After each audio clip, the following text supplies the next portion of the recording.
بسم الله الرحمن الرحيم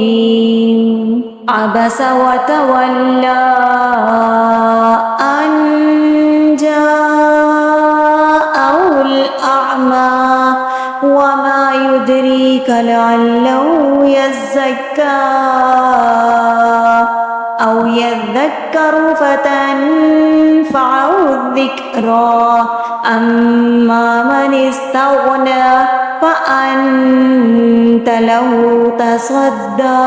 وما عليك ألا يزكى وأما من جاءك يسعى وهو يخشى فأنت عنه تلهى كلا إنها تذكرة فمن شاء ذكره في صحف مكرمة مرفوعة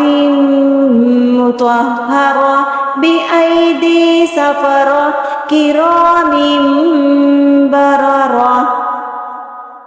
قتل الإنسان ما أكفره من أي شيء خلقه من نطفة خلقه فقدره ثم السبيل يسره ثم أماته فأقبره ثم إذا شاء أنشره كلا لما يقض ما أمره فلينظر الإنسان إلى طعامه أنا صببنا الماء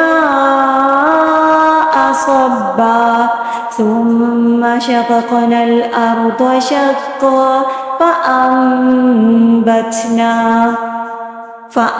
فأنبتنا فيها حبا وعنبا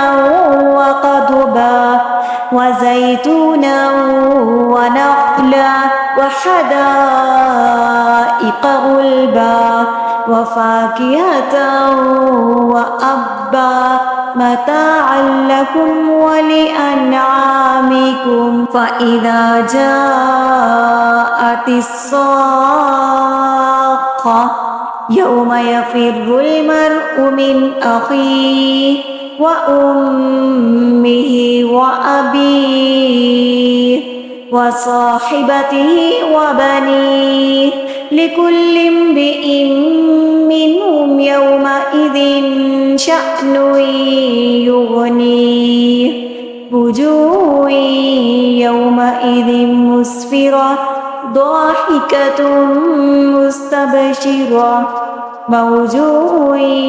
يومئذ عليها غبرة ترهقها قترة أولئك هم الكفرة الفجرة.